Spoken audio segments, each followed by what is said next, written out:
Hello बच्चों, आप सभी कैसे हैं। आशा करती हूँ कि आप सभी ठीक होंगे। बच्चों, आज हम लोग पढ़ने वाले हैं कक्षा 7 संस्कृत के पाठ्यक्रम में सम्मिलित प्रथम पाठ को, जिसका नाम है पुनरवलोकनम। ठीक है बच्चों, यहाँ पर देखिए लिखा गया है मुनि आश्रमे निवसति। बच्चों, मुनि का अर्थ होता है मुनि, आश्रम में मतलब आश्रम में, निवसति का अर्थ होता है निवास करते हैं या रहते हैं। ठीक है बच्चों, तो देखिए अर्थ हो जाएगा मुनि आश्रम में रहते हैं या मुनि आश्रम में निवास करते हैं। ठीक है बच्चों, अब अगली लाइन है मुनि आश्रमे निवसतः। तो मुनि यानी कि जब द्विवचन रहता है तो वहाँ पर मुनि का प्रयोग किया जाता है, और मुनि यानी कि दो मुनि। ठीक है बच्चों, आश्रम का अर्थ होता है आश्रम में, निवसता यानी निवास करते हैं या रहते हैं, यानी कि इसका अर्थ हो गया कि दो मुनि आश्रम में निवास करते हैं या मुनि आश्रम में निवास करते हैं या रहते हैं। ठीक है बच्चों, अगली लाइन है मुनयः आश्रमे निवसन्ति। मुनय यानी कि यहाँ पे बहुवचन का प्रयोग किया गया है। जो दो से अधिक लोग रहते हैं या तीन से अधिक, तो वहाँ पे बहुवचन का प्रयोग किया जाता है बच्चों। मुनय यानी कि तीन मुनि या फिर बहुत से मुनि आश्रम में यानी कि आश्रम में, निवसन्ति यानी निवास करते हैं या रहते हैं। तीन मुनि आश्रम में निवास करते हैं या बहुत से मुनि आश्रम में रहते हैं। ठीक है बच्चों,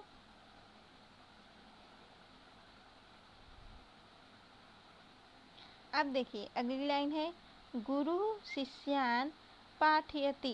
गुरु का अर्थ होता है बच्चों गुरु, शिष्यान यानी कि शिष्यों को। ठीक है, पाठयति यानी पढ़ाता है या पढ़ाते हैं। यहाँ एक वचन है इसलिए पढ़ाता है। ठीक है बच्चों, तो गुरु शिष्यों को पढ़ाता है। यहाँ पे गुरु है तो उनके लिए सम्मान के लिए हम बोलेंगे कि गुरु शिष्यों को पढ़ाते हैं। ठीक है बच्चों, लेकिन यह जो गुरु है यहाँ पर एक ही है, इसलिए यह एक वचन का शब्द है। अगला लाइन है गुरु कुटियाम निवसतः, यानी गुरु कुटिया में निवास करते हैं या गुरु कुटिया में रहते हैं। ठीक है बच्चों, यहाँ पे दो गुरु हैं तो हम इस तरह से भी कर सकते हैं कि दो गुरु कुटिया में निवास करते हैं। ठीक है बच्चों, आशा करती हूँ कि समझ में आया होगा। अगली लाइन देखिए गुरुवः योगाभ्यासम कुर्वन्ति। यहाँ पे हो जाएगा बहुत से गुरु। ठीक है बच्चों, क्योंकि यह बहुवचन है और हमने बताया था कि दो से अधिक हो जाए या तीन से अधिक हो जाए तो वहाँ पे बहुवचन रहता है। ठीक है, दो से जहाँ पर अधिक हुए कि वो बहुवचन का शब्द हो जाएगा। तो यहाँ पे हम कह सकते हैं कि बहुत से गुरु योगाभ्यास करते हैं। ठीक है बच्चों, अब चलते हैं अगली लाइन की तरफ और देखिए बच्चों अगली लाइन है हमारी पिता फलम ददाति। तो बच्चों इसका अर्थ हो जाएगा पिता फल देता है। ठीक है बच्चों,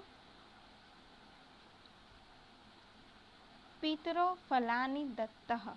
पितरों का अर्थ होता है दो पिता। ठीक है बच्चों, तो इसका अर्थ हो जाएगा दो पिता फल देते हैं। पितरा फलानि ददति यानी बहुत से पिता फल देते हैं। ठीक है बच्चों, देखिए अगली लाइन है नदी प्रवहति, यानी कि नदी बहता है या नदी बहती है। ठीक है बच्चों, अगली लाइन है नद्यो प्रवहतः। बच्चों इसका अर्थ हो जाएगा कि दो नदियाँ बहती है। नद्यः प्रवहन्ति यानी बहुत सी नदियाँ बहती हैं। ठीक है बच्चों, चले अगली लाइन की तरफ। अब देखिए बच्चों यहाँ हमारा अगला लाइन है धेनु पश्यति। ठीक है बच्चों, धेनु का अर्थ होता है गाय, पश्यति का अर्थ होता है देखना। ठीक है बच्चों, तो देखिए हो जाएगा इसका अर्थ कि गाय देखती है। ठीक है बच्चों, अगला है धेनु पश्यतः, यानी धेनु का अर्थ हो जाएगा दो गाय, पश्यतः यानी देखती हैं, दो गायें देखती हैं। धेनवा क्षेत्रे चरन्ति। धेनवा यानी बहुत सी गाय, क्षेत्रे यानी क्षेत्र में या फिर खेत में, चरंती यानी कि चरती हैं। ठीक है बच्चों, तो इसका अर्थ हो जाएगा बहुत सी गायें खेत में चरती हैं। अगला लाइन है माता जलम आनयति। माता यानी माँ या माता, जलम का अर्थ होता है जल, आनयति मतलब लाती हैं, तो इसका अर्थ हो जाएगा माता जल लाती हैं। अगला लाइन है मातरौ जलम आन्यतः। मातरौ का अर्थ हो जाएगा दो माता। ठीक है, दो माताएं, जलम यानी जल, आन्यतः यानी लाती हैं, दो माताएं जल लाती हैं। अगला लाइन है देखिए बच्चों, मातरः जलम आनयन्ति, यानी बहुत सी माताएं जल लाती हैं। ठीक है बच्चों, अब चलते हैं अगले लाइन की तरफ और देखिए लिखा हुआ है दधि पात्रे अस्ति। दधि का अर्थ होता है बच्चों दही, पात्रे यानी कि बर्तन में, अस्ति यानी कि है, दही बर्तन में है। दधिनी पात्रयोः स्तः, यानी कि दही पात्रयोः यानी कि दो पात्रों में, स्तः मतलब है, दही दो पात्रों में है या दो पात्रों में दही है। ठीक है बच्चों, अगला लाइन है दधिनी पात्रेषु सन्ति, यानी इसका अर्थ होगा कि दधिनी यानी दही, पात्रेषु यानी बहुत से पात्र या बहुत से बर्तन, सन्ति यानी है, दही बहुत से पात्रों या बर्तनों में है। ठीक है बच्चों, अगला है मधु पुष्पेषु भवति। मधु का अर्थ होता है शहद। ठीक है बच्चों, और पुष्पेषु यानी कि फूलों में, भवति यानी होता है, मधु फूलों में होता है। अगला लाइन है मधुनी पात्रयोः स्तः। तो बच्चों मधुनी का अर्थ हो जाएगा शहद। ठीक है बच्चों, पात्रयोः यानी दो पात्रों में, स्तः यानी है, मधु या शहद दो पात्रों में है। मधुनी मधुकोशेषु सन्ति। मधुनी का अर्थ होता है शहद, मधुकोशेषु का अर्थ होता है मधुमक्खियों के छत्ते में, सन्ति यानी है, मधुनी यानी कि शहद बहुत से मधुमक्खियों के छत्तों में है। ठीक है बच्चों, अब चलिए हम इसके शब्द अर्थ को भी देख लेते हैं। शब्द अर्थ, निवसति का अर्थ होता है बच्चों निवास करते हैं या रहते हैं। ठीक है बच्चों, पाठयति का अर्थ होता है पढ़ाते हैं, कुर्वन्ति करते हैं, योगाभ्यासम योग का अभ्यास, धेनु का अर्थ होता है बच्चों गाय, क्षेत्र यानी खेत में, मधुकोशेषु का अर्थ होता है बच्चों मधुमक्खियों के छत्तों में। ठीक है बच्चों, फिर देखिए दधि का अर्थ होता है दही, पात्रयोः यानी दो पात्रों में। ठीक है बच्चों, अगला देखिए अब प्रश्न है एक पदेन उत्तरत, यानी कि केवल एक पद में उत्तर देना है। तो देखिए बच्चों पहला प्रश्न है फलम कः ददति। तो हमने पढ़ा था पिता, तो कः की जगह हम पिता लिख देंगे। ठीक है बच्चों, मुनयः कुत्र निवसन्ति, उत्तर हो जाएगा आश्रम में। माता किम आनयति, तो जलम इसका उत्तर हो जाएगा। दधि कुत्र अस्ति, तो उत्तर हो जाएगा पात्रे। फलानि के ददति, तो उत्तर हो जाएगा पितरः। शिष्यान् कः पाठयति, गुरुः। धेनवः कुत्र चरन्ति, क्षेत्रे। मधुनि कुत्र सन्ति, मधुकोशेषु। आशा करती हूँ कि आप लोग को समझ में आया होगा। चलते हैं अगले प्रश्न की तरफ और देखिए बच्चों प्रश्न है शब्द रूपाणी लिखत। शब्दों के रूप लिखने हैं।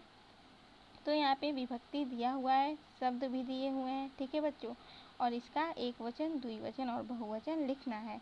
तो पितृ का प्रथमा विभक्ति है और इसका एक वचन पिता, द्विवचन पितरौ, बहुवचन पितरः। मातृ का एक वचन माता, द्विवचन मातरौ, बहुवचन मातरः। मुनि का हो जाएगा मुनि, मुनि मुनयः। ठीक है बच्चों, अगला प्रश्न है मंजूषातः पदानि चित्वा वाक्यानि पूर्वत। ठीक है, ये जो कोष्ठक में दिया गया है इन पदों को देख करके वाक्यों को पूरा करना है।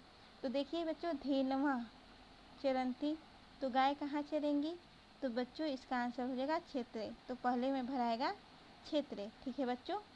फिर है माता आनयति, तो यहाँ पे भरा जाएगा जलम। ठीक है बच्चों। अगला देखिए प्रश्न है ग, प्रवहत, बहता है तो क्या बहता है, तो आंसर हो जाएगा नद्यों। यहाँ पर तीसरे में नद्यों भराएगा। दधिनी स्त, तो इसका उत्तर हो जाएगा बच्चों पात्रयों। ठीक है बच्चों। अगला है मुनयः निवसन्ति, तो इसका उत्तर हो जाएगा आश्रमे। ठीक है बच्चों। अगला है गुरु निवसत, तो गुरु कहाँ रहते हैं, तो कुटियाम में, तो कुटियाम इसका आंसर हो जाएगा। पांचवा प्रश्न देखिए बच्चों है सह मातरम नमन्ति, तो देखिए प्रश्न है उचित क्रियापदम चित्वा वाक्यम शुद्धम कुरुत। जो शब्द यहाँ पर दिए गए हैं उनका उचित क्रियापद को चुन करके वाक्यों को शुद्ध करना है। ठीक है बच्चों। तो देखिए समात्रम नमति, बच्चों यहाँ पर नमन्ति नहीं रहेगा, नमति रहेगा, तो इसमें भरा जाएगा नमति। अयम छात्र विद्यालयम गच्छन्ति। ठीक है बच्चों। यहाँ पर गच्छन्ति नहीं रहेगा, यहाँ पर रहेगा गच्छति। ठीक है। अगला है अहम प्रतिदिनम पुस्तकम पठति।